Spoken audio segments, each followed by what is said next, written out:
కీర్తనలు 72వ అధ్యాయము 12 నుంచి మనము చదువుకొని ఉంటున్నాం కదా. గత వారంలో పాస్టర్ గారు 72వ కీర్తన గురించి 11వ వచనం వరకు వివరించి ఉంటున్నారు. ఇది సొలొమోను కీర్తనగా ఇక్కడ వ్రాయబడుతూ ఉన్నది. ఈ యొక్క కీర్తన రాజులకు రాజు అయినటువంటి మెషియా కుమారుడు రాబోతున్నాడు. ఆయన పరిపాలన ఈ విధంగా ఉంటుంది. న్యాయముగా నీతిగా ఆయన పరిపాలిస్తాడు.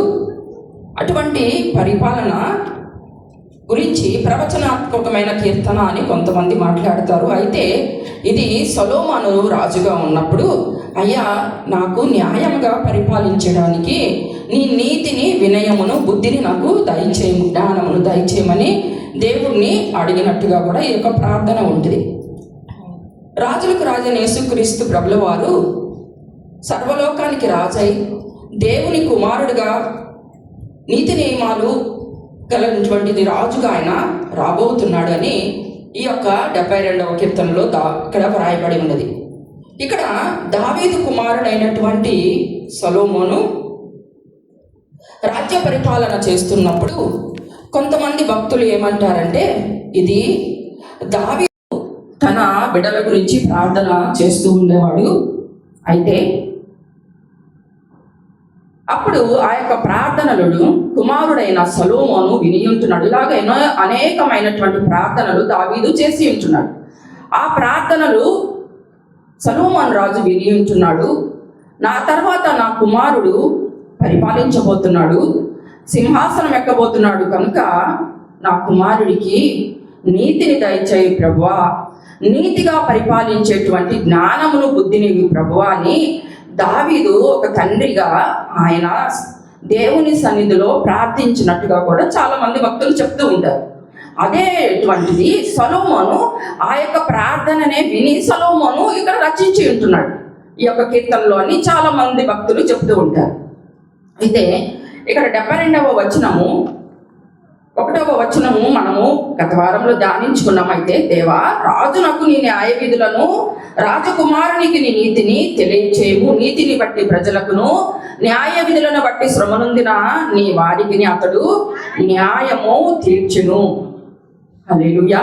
ఇక్కడ మనం చూసినట్లయితే నీతి అనేది మనకి కనపడుతూ ఉన్నదండి. ఈ యొక్క అధ్యాయంలో నీతిగా పరిపాలించటము, నీతిగా బ్రతకటము, నీతిగా మాట్లాడటము, యథార్థముగా దేవుని ఎదుట, ప్రజల ఎదుట ఉండటము అనేది మనము చూస్తూ ఉంటాం. అయితే నీతి ఉంటే ఎలా ఉంటుంది? పరిపాలన బాగుంటుందా, బాగోదా? బాగుంటుంది కదా.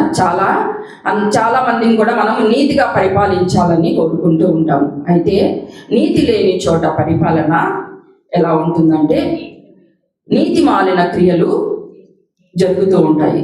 ఎంత దేవుడు నీకు జ్ఞానం ఇచ్చినను నీతి లేకపోతే అది నీతిగా మనము ఉండలేమండి. దేవుని యొక్క నీతి, బుద్ధి, వివేచన మనకు కావాలి. ఇక్కడ 1 రాజుల గ్రంథంలో 3వ అధ్యాయము 5వ వచనం నుంచి కొద్ది చదువుతారా?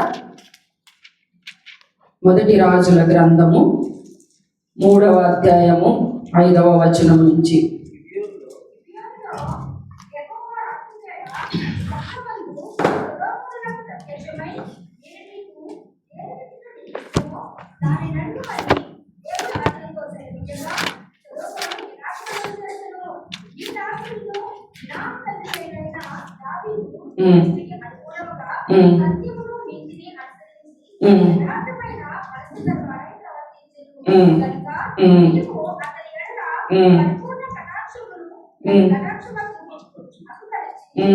ఇద్దరు మనన్నట్టుగా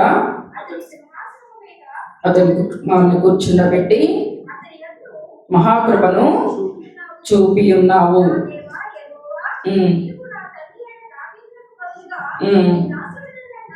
రాజుగా నియమించి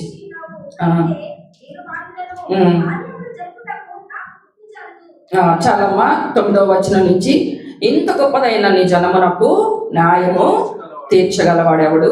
అయ్యా, నువ్వు రాజ్యాన్ని ఇచ్చావు నాకు పరిపాలించమని, కానీ ఇంత గొప్ప నీ జనాన్ని న్యాయంగా తీర్చగలవాడెవడు? కాబట్టి నేను మంచి చెడ్డలు వివేచించి నీ జనులకు న్యాయము తీర్చున్నట్లు నీ దాసుడినైన నాకు వివేకము గల హృదయమును దయచేయమని సొలొమోను మహారాజు దేవుణ్ణి అడుగుతున్నాడండి. సొలొమోను చేసిన ఈ మనవి ప్రభువునకు అనుకూలమాయనంట. దేవుడు అతనికి ఇలాగూ సెలవిచ్చాను, దీర్ఘాయునైనను ఐశ్వర్యమునైనను నీ శత్రువుల ప్రాణమునైనను అడగక న్యాయములను గ్రహించుటకు వివేకము అనుగ్రహించమని నువ్వు అడిగితివి. హల్లెలూయా. దేవుడు మరి ఈ యొక్క ప్రార్థనను, సొలొమోను ప్రార్థనను ఆలకించి ఉంటున్నాడంట. దీర్ఘాయువును ఐశ్వర్యమును సొలొమోను అడగలేదంట.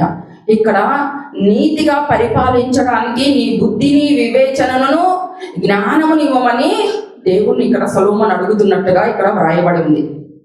అక్కడ ఎక్కడ నీతి ఉంటుందో, ఆ పరిపాలన ఎలా ఉంటుందో మనము అనేక సందర్భాల్లో ఇక్కడ బైబిల్ గ్రంథంలో వ్రాయబడి ఉన్నదండి.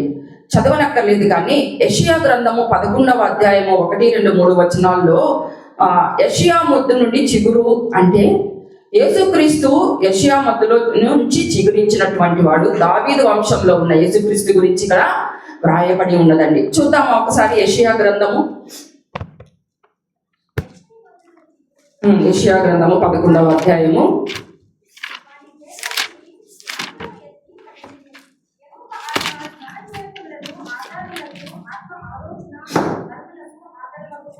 చూడండి, ఇక్కడ యెహోవా ఆత్మ జ్ఞాన వివేకములకు ఆధారమగు ఆత్మ అంట. ఆలోచన బలములకు ఆధారమగు ఆత్మ. తెలివిని యెహోవా ఎడల భయభక్తులను పుట్టించే ఆత్మ అతని మీద నిలుచును అని ఇక్కడ యేసుక్రీస్తు ప్రభుల వారి గురించి రాయబడి ఉన్నదండి. హల్లెలూయా. ఈ యొక్క రాజ్యము దేవుడు యేసుక్రీస్తు ప్రభుల వారు త్వరలో రాబోతూ ఉన్నాడు, రారాజుగా రాబోతూ ఉన్నాడు. ఈ లోకంలోకి వచ్చి 1000 ఏళ్ల పరిపాలన యేసు ప్రభు చేయబోతున్నాడు అండి. ఇలాపై ఎలాగా న్యాయంగా, నీతిగా ఈ యొక్క కీర్తనలో రాయబడి ఉన్నట్టు ఆయన ఆదరిస్తాడట. బీదలను, బాధ పెట్టు వారిని అల్లకొడతాడట. ప్రజలలో శ్రమ నొందిన వారిని అతడు న్యాయం తీరుస్తాడట. అంతేకాకుండా అతని దినములలో నీతిమంతులంట వర్ధిల్లుతారట. అందుకే ఈ యొక్క కీర్తనలో నీతి గురించి వ్రాయబడి ఉన్నదండి. నీతి కలిగిన వారు ఆయన యొక్క రాజ్యంలో వర్ధిల్లుతారని మనం జ్ఞాపకం చేసుకోవాలి ప్రియులారా. ఇక్కడ ఆయన రాజ్యంలో అంట దరిద్రులు మొరపెట్టగా అతడు వారిని విడిపిస్తాడట. దీనులను, నిరాధారులను అతడు విడిపించును అని 12వ వచనంలో వ్రాయబడి ఉంది. మీరు బీదల యందు అతడు కనికరించును, బీదల ప్రాణములను అతడు రక్షిస్తాడట. ఈ విధముగా 72వ కీర్తనలో యేసుక్రీస్తు యొక్క రాజుగా రాబోతున్నటువంటి ఆ యొక్క పరిపాలనలో యేసుక్రీస్తు ప్రభుల వారు నీతిగా, న్యాయంగా ఇలా పరిపాలిస్తారని ఆయన పోలి ఇక్కడ సొలొమోను రాజు పరిపాలించాలని, ఆ విధంగా పరిపాలన నీతిగా, న్యాయంగా చేయాలని దేవుని ప్రార్థిస్తూ ఉన్నాడండి. హల్లెలూయా. అయితే ఈ యొక్క 1000 ఏళ్ల పరిపాలనలో నీవు నేను కూడా భాగస్థులం అవుతామంట. హల్లెలూయా. ఆయనతో పాటు కలిసి మనము ఈ 1000 ఏళ్ల పరిపాలనలో మనము పాలివారం అవుతామంట. మనం పాట పాడుకుంటాం కదా, యేసు రాజుగా వచ్చుచున్నాడు, భూలోకమంతా తెలుసుకుంటారు. యేసు రాజుగా వచ్చుచున్నాడు, భూలోకమంతా తెలుసుకుంటారు. రావి కోటి తేజుడు, రమ్యమైన దేవుడు, రావి కోటి తేజుడు, రమ్యమైన దేవుడు, రారాజుగా వచ్చుచున్నాడు. యేసు రాజుగా వచ్చుచున్నాడు, భూలోకమంతా తెలుసుకుంటారు. ఆయన పరిపాలనలో అంట నీతి, శాంతి, వర్ధిల్లును, న్యాయమే కనపడుతుందంట. ఆయన యొక్క పరిపాలనలో అంట నీతి ఉంటుందంట, న్యాయమే కనపడుతుంటదంట. అనీతి అనేది ఆయన పరిపాలనలో ఉండదంట. అయితే ఈ దినమున మనము కోరుకుంటూ ఉంటాం కదా, మనము ఈ లోకంలో ఉన్నాము, ఈ ప్రపంచంలో నీతిగల నాయకులు రావాలని, పరిశుద్ధులు రావాలని, యథార్థమైనటువంటి పరిపాలన చేసి మాకు న్యాయం జరిగించాలని, మాకు కావలసినవన్నీ పేదలను, దీనులను ఆలోచనలో పెట్టుకొని ఆ విధంగా పరిపాలించేటువంటి పెద్దలు పరిపాలించాలని మనం అందరము కోరుకుంటాము. కానీ అయితే ఆయన నీతి లేకపోతే ఆ పరిపాలన ఉండదండి. ఆ యొక్క నీతి ఆ యొక్క యేసయ్య రాజ్యములోనే సాధ్యం. హల్లెలూయా. అయితే సొలొమోను కూడా అటువంటి నీతి రాజ్యము చేయాలని ఆయన కోరుకుంటున్నాడట. మనము కూడా ఈ రోజున ఒక ప్రశ్న వేసుకోవాలి. తల్లిదండ్రులుగా పిల్లలు ఎంతో గొప్పవారు అవ్వాలని, దేశానికి సంఘానికి ఆశీర్వాదకరంగా ఉండాలని ఎంతమంది ప్రార్థిస్తున్నాం? అందరము చాలామంది నా కొడుకు ఇంజనీర్ అవ్వాలి, నా కొడుకు డాక్టర్ అవ్వాలి, ఒక ఉన్నతమైన స్థానంలో ఉండాలి, రాజకీయ నాయకుడు అవ్వాలి, రకరకాలైనటువంటి కోరికలు మనకు ఉంటాయి. అయితే మన పిల్లల ద్వారా ఈ దేశానికి ఒక మేలు కలగాలని మనం ప్రార్థించాలి. సంఘానికి ఒక మేలుకరంగా ఆశీర్వాదకరంగా మన బిడ్డలు ఉండాలని ప్రార్థించారు. అదే ప్రార్థన దావీదు మహారాజు ఎన్నోసార్లు సొలొమోను గురించి ప్రార్థించి ఉంటున్నాడు. అయ్యా, నా కొడుకు పరిపాలన నీతిగా ఉండాలి, దేశానికి ఆశీర్వాదకరంగా ఉండాలి, పేదలను కనికరించేటువంటి రాజ్యము నా కొడుకు పరిపాలించాలి, న్యాయముగా పరిపాలించేటువంటి పరిపాలన, జ్ఞానము, బుద్ధి, వివేకం కూడా నా కుమారుడికి ఇవ్వని దావీదుతో పాటు సొలొమోను కూడా అడిగి ఉంటున్నాడు. హల్లెలూయా. ఈ రోజున మనము మన బిడ్డల గురించి ఏం ప్రార్థిస్తున్నాము? మొదట మనకి ఆ నీతి ఇవ్వమని దేవుణ్ణి అడిగితే ఆ నీతి మనము మన బిడ్డలకి నేర్పిస్తాం. అవునంటారా కాదంటారా? మనం నీతిగా ఉంటేనే కదా మన బిడ్డలకి ఆ నీతి నేర్పిస్తాము. ఇది కరెక్ట్ కాదని మనకి తెలిస్తేనే కదా, అరే నువ్వు ఇది తప్పు చేస్తున్నావురా, ఇది కరెక్ట్ కాదురా అని మనం నేర్పించగలము. అవునంటారా కాదంటారా? అవును కదా. అదే ఆ తప్పును మనం చూస్తూ వెళుతూ ఉంటే మన బిడ్డలకి మనం ఏం నేర్పిస్తాము? అది చూస్తూ వెళ్ళిపోరా, ఏమవుతుందిలే, ఏం కాదులే అని మనం అలాగా చేస్తాం. కానీ మనము మన బిడ్డల గురించి ప్రార్థించేవారు మొదటగా మన గురించి మనం ప్రార్థించుకోవాలి. నీతిగా బ్రతకాలని దేవుణ్ణి అడగాలి. ఈ లోకంలో యథార్థంగా మనం జీవించాలని దేవుణ్ణి అడగాలి. ఆయన యొక్క రాజ్యంలో 1000 ఏళ్ల పరిపాలనలో కూడా నేను పాలిభాగస్తుడిగా ఉండాలి అని నువ్వు ఆశ కలిగి ఉండాలి. ఎప్పుడు నువ్వు పాలిభాగస్తుడు అవుతావు? నీతిగా ఉంటేనే ఆ యొక్క 1000 ఏళ్ల పరిపాలనలో రాజులకు రాజుగా వస్తున్నటువంటి ఆ యొక్క యేసుక్రీస్తు సింహంగా వస్తాడు. ఆయన వచ్చినప్పుడు గొర్రెపిల్లగా రాడండి, సింహముగా వస్తాడు. ఆ యొక్క రాజ్యములో నువ్వు నేను కూడా ఆయనతో పాటు పరిపాలించడానికి నీతి, న్యాయము, యథార్థతతో మనం ప్రవర్తించాలి ప్రియులారా. ఇక్కడ ఒక ఉదాహరణ మనం చూసుకున్నట్లయితే థామస్ ఆల్వా ఎడిసన్ అందరికీ తెలుసు. ఇక్కడ ఈ బల్బును తయారు చేసి ఉంచినాడు. ఆయన తయారు చేయటం బట్టే ఈ వెలుగులో మనము కూర్చొని చదవగలుగుతున్నాం. లేకపోతే చీకటిలో మరి ఏమి దీపాలు పెట్టుకోనో క్యాండిల్స్ పెట్టుకుని చదివేవాళ్ళేమి. అయితే ఇతను తృణీకరింపబడినటువంటి వ్యక్తి. థామస్ ఆల్వా ఎడిసన్ తృణీకరింపబడ్డాడు. ఇక్కడ స్కూల్లో టీచర్స్ దగ్గర నుంచి, విద్యార్థుల దగ్గర నుంచి.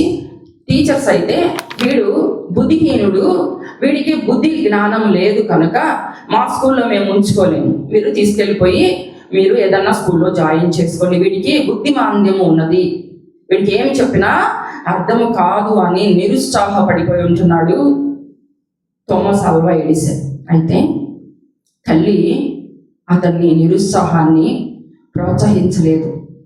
ఆయన్ని, అయ్యా నీకేం కాదు, దేవుడు ఉన్నాడు, నేను దేవుణ్ణి ప్రార్థిస్తున్నాను, నేను గొప్ప వ్యక్తిగా దేవుడు చేస్తాడని తల్లి ఎంతగానో ప్రోత్సహించి ఉంటున్నది, ప్రార్థించి ఉంటున్నది.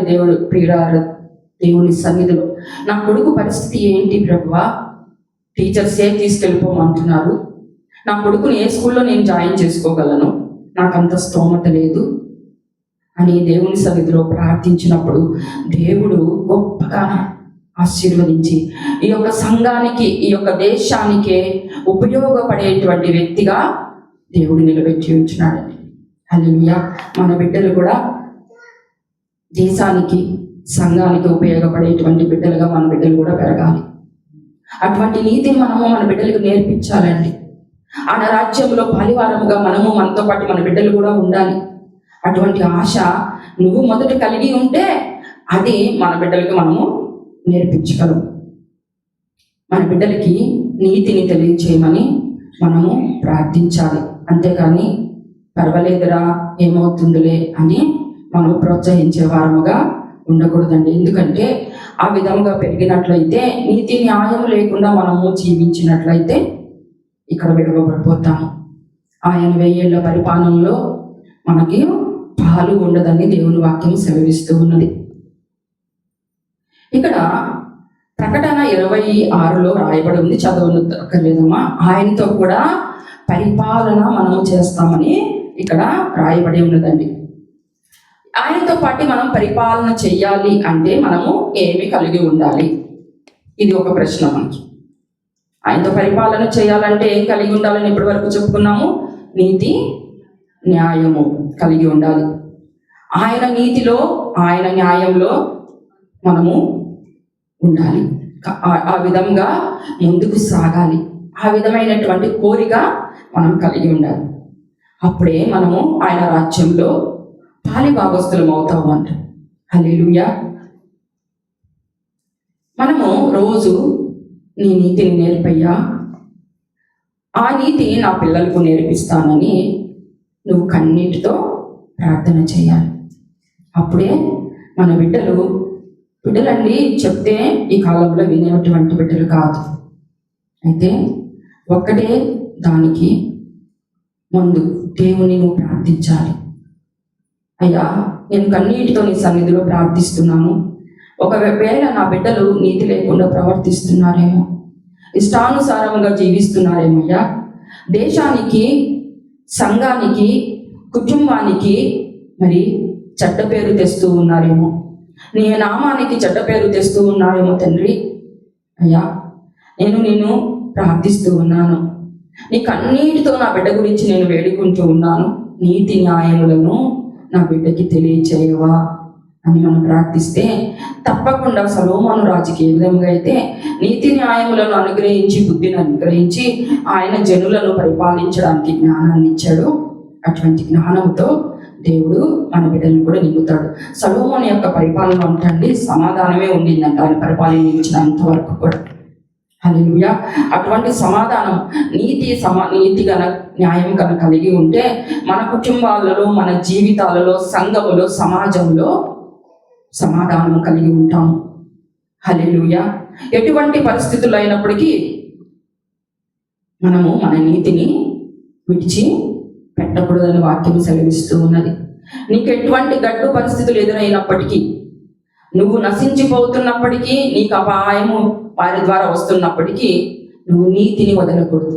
నీతి కలిగినటువంటి మాటలు నువ్వు మాట్లాడాలి. న్యాయం కలిగినటువంటి మాటలు మనం మాట్లాడాలి.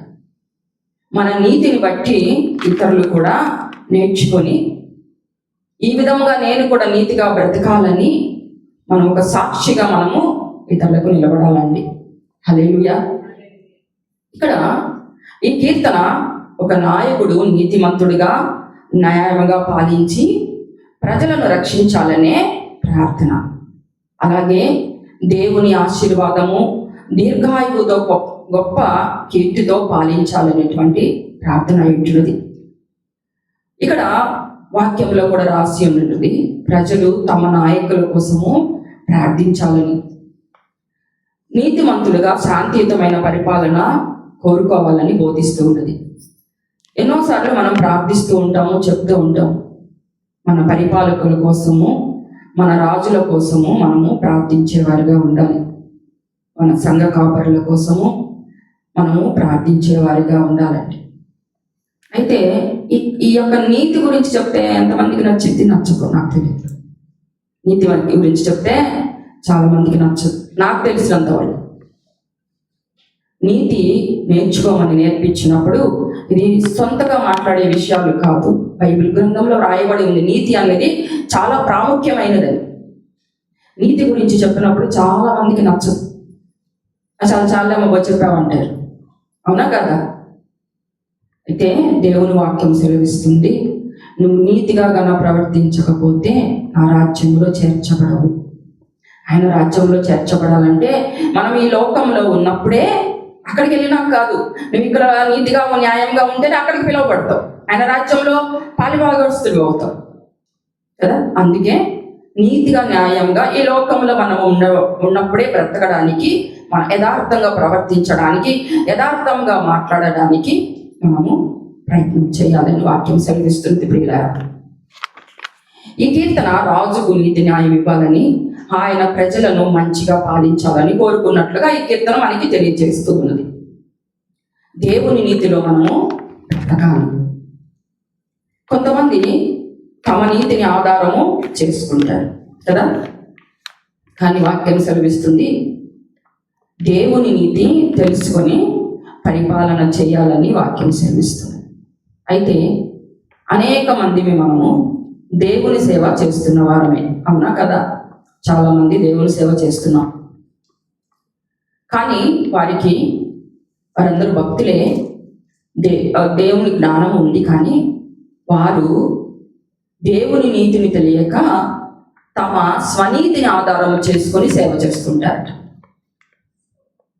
విశ్వాసముగా ఉంటున్నాం అనుకుంటారు, పరిచారకులుగా ఉండాలనుకుంటాము, దేవుని సన్నిధిలో సేవ చేయాలని ముందుకు వస్తాము. సేవ అంటే వాలంటీర్స్, కొయర్లో ఉన్నవారు, ఇక్కడ నిలబడినటువంటి మేము సేవకులం, సంఘంలో వివిధ విధములైనటువంటి సేవలు ఉన్నాయి. కుర్చీలు ఎత్తేవారు, చాపలు తీసేవారు కదా. అయితే దేవుడు ఇక్కడ తెలియపరుస్తూ ఉన్నాడు. ఇక్కడ వీరందరూ అంట వారి పద్ధతిలో, వారి జ్ఞానంతో సేవ చేస్తున్నారంట.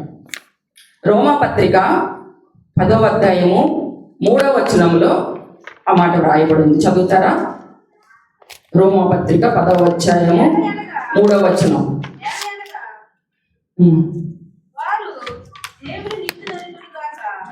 దేవుని నీతిని ఎరుగక తమ స్వనీతి స్థాపింప పూనుకొనుచు దేవుని నీతికి లోబడ లేదంట. చూసారా, ఇక్కడ సొంత మాటలు కాదు, దేవుడు ఇక్కడ అపోస్తలుడైన పౌలు ఇశ్రాయేళ్ల గురించి రాస్తున్నటువంటి మాట. వారు దేవుని నీతిని ఎరగక, దేవుని నీతికి లోబడక వారు ఆ విధంగా ప్రవర్తిస్తూ ఉన్నారు అని ఇక్కడ వ్రాయబడి ఉన్నదండి. హల్లెలూయా. మనము దేవుణ్ణి అడగాలి, దేవా నీ నీతితో పరిపాలించే కృపనివ్వమని మనం దేవుణ్ణి అడగాలి. ఎవరెవరం అడగాలి? అందరూ అడగాలి.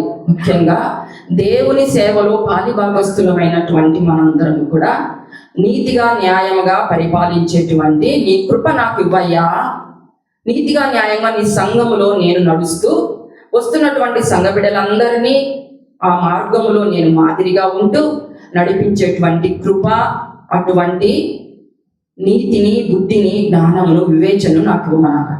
ఇప్పుడు మనం ఇక్కడ ఉంటాం అందరం దేవుని సేవలో.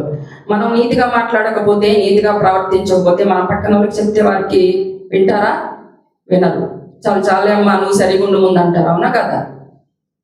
అందుకనే మనము ఆయన సేవలో ఉన్నప్పుడు మనం మాట్లాడుతున్నటువంటి ప్రతి మాట కానీ, మనము చేస్తున్నటువంటి ప్రతి పని కానీ, మనం ఇతరులకు తీర్పు తీరుస్తూ ఉంటాం కదా. ఒక్కొక్కసారి తీర్పు తీర్చేటప్పుడు కూడా నువ్వు న్యాయంగా, నీతిగా తీర్పు తీరుస్తున్నావా లేదో అని బుద్ధి వివేచన కలిగి ఆలోచించి మాట్లాడాలి. హల్లెలూయా. బుద్ధి వివేచన లేని వారు అనీతిమంతులకు సపోర్ట్ పలుకుతారు, అవునా కదా? బుద్ధి కలిగినటువంటి వారము నీతిగా ప్రవర్తించాలని మనం నీతి కలిగి ఉంటే నీతిని మనం పక్కన వారికి నేర్పిస్తాం. అదే వాక్యం సెలవిస్తున్నది. నువ్వు నీ స్వనీతిని ఆధారం చేసుకో మాకు. నీవు జ్ఞానవంతుడు అని, నీకు చాలా జ్ఞానం ఉందని, నీకు బుద్ధి వివేచన ఉందని నాకు ఎవరు చెప్పనక్కర్లేదు, నేను చాలా జ్ఞానవంతుడినని నీ స్వనీతిని ఆధారము చేసుకొనక దేవుని నీతిని ఆధారం చేసుకొని నువ్వు బ్రతుకు అని ఈ వాక్యం మనల్ని హెచ్చరిస్తుంది ప్రియులారా. హల్లెలూయా.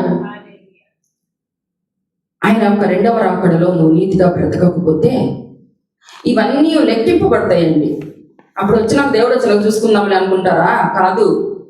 ఇప్పుడు నుంచే నువ్వు సాధన చేస్తేనే ఆయన రాజ్యంలో, ఆయనతో పాటు మనము ఆయన రాజ్యంలో వెళ్తామంట. హల్లెలూయా. ఈరోజు మన జీవితంలో కూడా ఎంతో భక్తి చేస్తున్నాము అనుకుంటాం, అది కాదు. అయ్యా నా జీవితంలో స్వనీతి ఉండకూడదు, నీతి నాకు కావాలని మనము దేవుణ్ణి ప్రార్థించాలి. యేసు ప్రభుల వారంట నీతిని ప్రేమించాడంట అండి, దుర్నీతిని ద్వేషించాడట. ఆయన బిడ్డలుగా, ఆయన సొత్తుగా నువ్వు నీతిని ప్రేమించాలా, దుర్నీతిని ప్రేమించాలా? నీతిని ప్రేమించి దుర్నీతిని మనం ద్వేషించే వారంగా ఉండాలి. దుర్నీతి అంటే నీతి మాలినటువంటి పనులు, నీతి క్రియలు కానివి, నీతి లేని మాటలు, న్యాయం లేని మాటలు, న్యాయం లేనటువంటి పనులు, వాటిని మనము ద్వేషించాలంట. అప్పుడే నువ్వు నీతి గలవాడిగా ఎంచబడతావు. హల్లెలూయా. ఈరోజు మనము నీతిని బట్టి ప్రయాసపడుతున్నామా? నీతిగా జీవించాలని, నీతిగా నడవాలని, సంఘంలోను సమాజంలోను నీతి కలిగి ఉండాలని, మన ప్రవర్తన నీతిగా ఉండాలని, ఆయన రాజ్యం వచ్చే వరకు ఆ నీతినంట మనం కాపాడుకోవాలని వాక్యం సెలవిస్తున్నది. మన నీతి అంటే తప్పకూడదట. ఆదర్శంగా మనము ఇతరులకి బ్రతకాలని వాక్యం సెలవిస్తున్నది. ఆయనతో ఇలా బ్రతికినప్పుడు నీకు ఏంటి గిఫ్ట్? ఆయనతో పాటు కూడా 1000 ఏళ్ల పరిపాలనలో మనము పాలి భాగస్తులు అవ్వాలి. అంటే నువ్వు నీతిని ప్రేమించి అవినీతిని ద్వేషిస్తే అది నీకు దేవుడిచ్చే బహుమానం. ఆయనతో పాటు మనం పరిపాలించడం అంటే అది ఎంత గొప్ప ధన్యత అండి. ఆయనతో పాటు పరిపాలించడానికి మనము ప్రయత్నం చేయాలి. అంటే నీతి కలిగి ఈ లోకంలో, ఈ సమాజంలో, కుటుంబంలో, మన పక్కన వారితో, ఎవరితో అయినా కూడా నీతి తప్పకుండా మనము నడిచినట్లయితే ఆయన రాజ్యంలో పాలి భాగస్తులం అవుతాం. ఒక ఎగ్జాంపుల్ ఒకటి నేను చెప్పి నేను ముగిచ్చేస్తాను. 2వ దినవృత్తాంతముల గ్రంథము 34వ అధ్యాయము 2వ వచనము చూచినట్లయితే, 2వ దినవృత్తాంతముల గ్రంథము 34వ అధ్యాయము 2వ వచనం. యెహోవా దృష్టికి నీతిని అనుసరించు, కుడికైనను ఎడమకైనను తొలగకుండా తన మిత్రుడైన దావీదు చెప్పిన ప్రవర్తనకు సరిగా ప్రవర్తించింది. హల్లెలూయా. ఇక్కడ హోషియా అనే రాజు ఉన్నాడు. ఆయన ఎలా ఆరంభించినప్పుడు అంటే 8 ఏళ్ల బాలుడు అంట. యెరూషలేములో 31 సంవత్సరం ఏడాడంట అతడు యెహోవా దృష్టికి ఎలా ఉన్నాడంట? నీతిని అనుసరించుచు, కుడికైనను ఎడమకైనను తొలగకుండా తన పితరుడైన దావీదు చెప్పిన ప్రవర్తనకు సరిగా ప్రవర్తించి ఉంటున్నాడంట. ప్రియులారా, హల్లెలూయా. అతను పరిపాలించినప్పుడంట అటు ఇటు తొలగిపోలేదంట. ఇటు గాలి విసిరితే అటు వెళ్ళిపోలేదంట. చాలా మంది మనం చూస్తూ ఉంటాం, ఇటు గాలి విసిరితే అటు మాట్లాడతారు. ఏ ఎండ కాగొడుగు అంటారు కదా సామెత, అలాంటి వాళ్ళు చాలా మంది ఉంటారు. ఏ ఎండ కాగొడుగు అనేది నీతిమంతుల లక్షణం కాదు. హల్లెలూయా. నువ్వు ఏ విషయంలో అయినప్పటికీ, నీకు ఏది ఎదురైనప్పటికీ నీతిగా ఆ కుడికి ఎడమకి తిరగకుండా నువ్వు దేవుని రాజ్యంలో పాలి భాగస్తులం అవ్వడానికి ప్రయాసపడాలి, ప్రార్థించాలి. ఆ విధంగా నువ్వు ఉండి నువ్వు నీ బిడ్డలని, నీ కుటుంబాన్ని నడిపించుకోవాలి. అదే విధముగా అదే గ్రంథంలో 33వ వచనంలో రాయబడింది, నేను చదువుతాను. మరియు యోషియా ఇశ్రాయేలులకు చెందిన దేశములన్నిటిలో నుండి హేయమైన విగ్రహములన్నిటిని తీసివేసి ఇశ్రాయేలులందరూ తమ దేవుడైన యెహోవాను సేవించినట్లు చేశాడట. అతని దినములన్నీ వారు తమ పితరుల దేవుడైన యెహోవాను అనుసరించుట మానలేదంట. హల్లెలూయా. ఇతడు బ్రతికి ఉన్నంత కాలం అంటే తన చుట్టూ ఉన్నటువంటి తన దేశంలో ఉన్న వారిని అందరినీ అంటే దేవుని సేవించడానికి ఒక గొప్ప ఆదర్శంగా ఆయన జీవించాడంట హోషియా. ఆ విధంగా మనం ఈరోజు జీవిస్తూ ఉన్నామా? మన చుట్టూ ఉన్నవారు, మన కుటుంబంలో వారు, మన బంధువులు అవ్వచ్చు, మన సంఘ బిడ్డలు అవ్వచ్చు, ఆదర్శంగా మనం బ్రతకగలుగుతున్నామా? ఇది కదా మనం కోరుకోవాల్సింది. తండ్రి, ఆదర్శంగా బ్రతికే జీవితాన్ని నాకు ఇవ్వమని హోషియాలాగా కుడికి ఎడమకు తిరగకుండా నీతిగా, న్యాయముగా మనం జీవిస్తూ ఆదర్శవంతంగా ఉంటూ అనేకమైనటువంటి బిడ్డలకు ఆదర్శంగా, సంఘ బిడ్డలకు కానీ, కుటుంబంలో కానీ, దేశంలో కానీ మనము ఆ విధంగా ఆదర్శంగా బ్రతకడానికి ప్రయత్నించాలి. నీతి తప్పిపోకూడదు. మనము నీతిగా జీవించాలి. మన పిల్లలకు ఆ నీతి వచ్చేటట్లు ప్రార్థించాలి. చుట్టూ ఉన్న వాళ్ళు కూడా నీతిగా బ్రతకడానికి మనం కారణం అవ్వాలండి. అవునే కదా? మనం నీతిగా బ్రతికితే మన చుట్టూ ఉన్న వారు కూడా మనల్ని చూసి అది నేర్చుకుంటారు. మనమే నీతిగా లేకపోతే మనం చూసి ఏం నేర్చుకుంటారు? ఏమి నేర్చుకోలేరు. మన బిడ్డలే ఏమి నేర్చుకోలేనప్పుడు మనల్ని చూసి చుట్టుపక్కల వాళ్ళు ఏం నేర్చుకుంటారు ఇక? అందుకే నీతిగా బ్రతకడానికి నీ కృపనివ్వు అని ప్రతి దినము మనము ప్రార్థించాలండి. మన పక్కన ఉన్న వారికి మనల్ని చూస్తే ఈ బిడ్డలాగా నేను బ్రతకాలి, ఈ బిడ్డలాగా నేను యథార్థముగా మాట్లాడాలి, ఈ బిడ్డలాగా యథార్థంగా జీవించాలి అని కోరుకోవాలి. మనం పక్కన వారు అనుకోవాలి మనల్ని చూసి. అయితే నేను ఒక చిన్న మాట చెప్పి ముగిస్తాను. మన కుటుంబంలో కూడా తల్లిగా తండ్రిగా యథార్థంగా నువ్వు బ్రతికినట్లయితే మన బిడ్డలు అది చూసి యథార్థంగా నడుస్తారు. నా కుమారుడు ఎప్పుడు అంటాడు, నేను ఏది చేసినా చాలా స్ట్రిక్ట్గా ఉంటాను. తప్పు చేస్తే తప్పు, కరెక్ట్ చేస్తే కరెక్ట్ అంటాను. అది వాళ్ళకి బాధ కలగచ్చు బిడ్డలకి, కానీ నేను సరిచేయాల్సిన దగ్గర సరిచేస్తూనే ఉంటాను. వాడు ఆ విధంగా దావీదు మహారాజు అయితే దేవుని సన్నిధిని ఎలా ప్రార్థించాడో, సొలొమోను రాజు అయితే ఏ విధంగా కోరుకున్నాడు, అయ్యా నీతి మార్గంలో నడవాలయ్యా అని. ఆ విధంగా ఈరోజు తల్లిదండ్రులుగా కూడా వారు విననా వినకపోయినా నీతిని మనం నేర్పించాలి, క్రమమును మనం నేర్పించాలి. అది ఒకరోజు వాళ్ళలో ఫలిస్తుందండి. నా కుమారుడు ఎప్పుడు అంటాడు, మమ్మీ నువ్వు చాలా స్ట్రిక్ట్ మమ్మీ అంటాడు. ఎందుకంటే ఇది చెయ్యొద్దు, అది చెయ్యొద్దు, అక్కడ కూర్చోవద్దు, ఇక్కడ కూర్చోవద్దు అని చెప్తే స్ట్రిక్ట్గానే ఉంటుంది కదా. కానీ మన బిడ్డలకి ఎంత స్ట్రిక్ట్ అని అనిపించినా కూడా అది నీతి మనము నేర్పించే వారముగా ఉండాలి. అయ్యో నా బిడ్డ బాధపడతాడే, నా బిడ్డ అలుగుతాడే, నా బిడ్డ నాతో మాట్లాడే, ఇవన్నీ మనకు అనవసరం. తల్లిదండ్రులుగా మనం ఏదైతే నేర్పించాలో బిడ్డలకి నీతిని న్యాయమును నేర్పిస్తే రేపొద్దున వారు పెరిగి పెద్దవారైనప్పుడు సంఘానికి, దేశానికి, కుటుంబానికి ప్రయోజకులుగా ఆశీర్వాదకరంగా దేవుడు నిలబెడతాడు. అటువంటి పరిపాలన సొలొమోను రాజు అడిగి ఉంటున్నాడు. అటువంటి పరిపాలన సొలొమోను రాజు చేసి ఉంటున్నాడు. హల్లెలూయా. దేవుడైన యెహోవా ఇశ్రాయేలు దేవుడు స్తుతింపబడునుగా కానీ 18వ వచనంలో రాసింది. ఇటువంటి పరిపాలన కలిగినటువంటి దేవుడు రాజులకు రాజు ఒక్కడే. కానీ అటువంటి పరిపాలన మాకు ఇవ్వాలని మనం ప్రార్థించాలి. ఆయన ఎప్పుడు స్తుతింపబడతాడంట. ఆయన మాత్రమే ఆశ్చర్యకార్యాలు చేసే దేవుడట.